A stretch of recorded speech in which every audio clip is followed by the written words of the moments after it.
Vous écoutez Radio Equinox, la chaîne du peuple.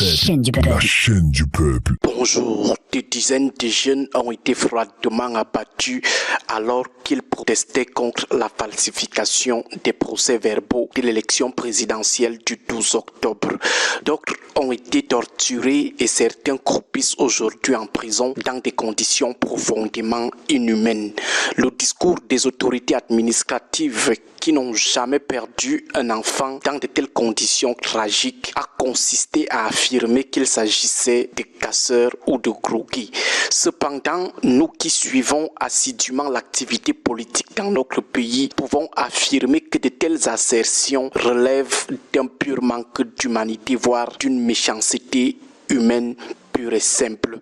Et même si cela avait été le cas, quelle loi autorise-t-elle à abattre quelqu'un à bout portant parce qu'il casse au cours d'une manifestation? Mais passons. Chacun finit toujours par payer son karma, commanditaire comme exécutant. Dieu s'en occupera un jour, même sur les descendances. Parlons plutôt de l'attitude des soutiens en bas du parti au pouvoir qui sont aujourd'hui les premiers à se plaindre des admissions dans les grandes écoles, lesquelles ne seraient réservées qu'aux enfants des en haut d'en haut.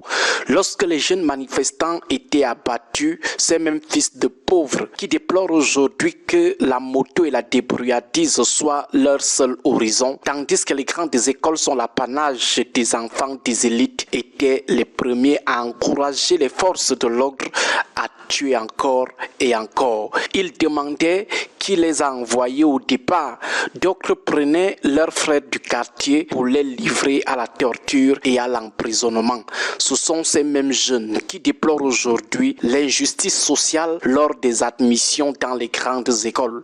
Ceux qui torturaient et tuaient sont eux aussi en train de se plaindre que ce pays ne soit réservé qu'aux en haut d'en haut, car ils réalisent que leurs propres enfants sont marginalisés lors des concours d'accès à ces grandes écoles. Eux, pauvres sergents, sous-officiers ou adjudants, comprennent maintenant que leurs enfants ne valent absolument rien face aux enfants de l'élite lors de ces concours d'entrée à des grandes écoles. Pourtant, les enfants qu'ils ont torturés eux-mêmes et parfois abattus à bout portant ne réclamaient qu'une seule chose, un Cameroun dirigé par une nouvelle équipe, synonyme d'un petit espoir de lutte contre les injustices sociales qu'ils dénoncent aujourd'hui. Plusieurs jeunes ont pris une balle pour que ce que leurs bourreaux dénoncent aujourd'hui prenne fin. Ce Cameroun où les hautes fonctions et tous les avantages de l'État sont la propriété privée des enfants des en haut d'en haut, tandis que les emplois comme taximan, moto-taximan, callbox ou vente à la sauvette sont ceux des enfants des en bas d'en bas. Ceux qui soutenaient que l'État devait rester debout,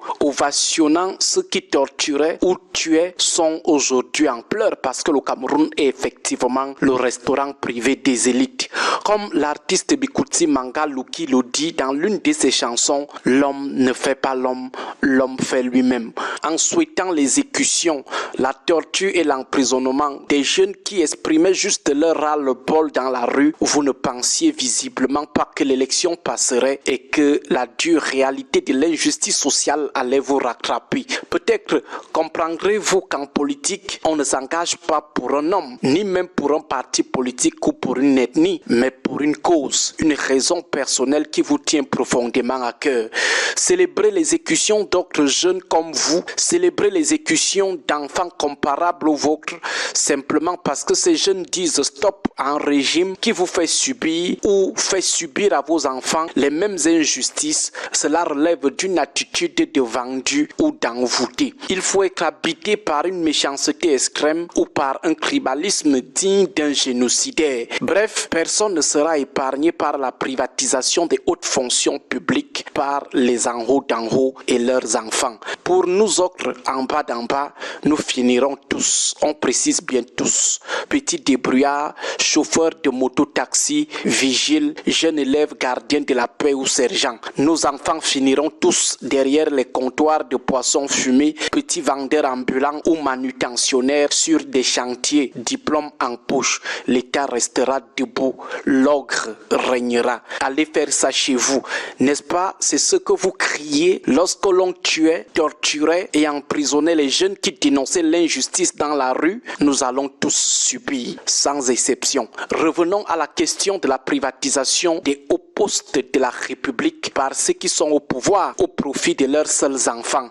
Certains affirment qu'ils sont aussi des citoyens. Ceux-là ne saisissent rien de la problématique sous-jacente à cette dénonciation. D'autres vous disent que c'est la reproduction sociale et que cela se passe ainsi partout. À cela, nous leur donnons rendez-vous demain, le temps pour eux d'aller lire la théorie de la reproduction sociale chez le père du structuralisme génétique, à savoir Pierre Bourdieu. Bon début de semaine à vous tous. Que Dieu et les ancêtres veillent sur nous. Radio Equinox 93 FM, la chaîne du peuple. 93 FM, la chaîne du peuple. La chaîne du peuple.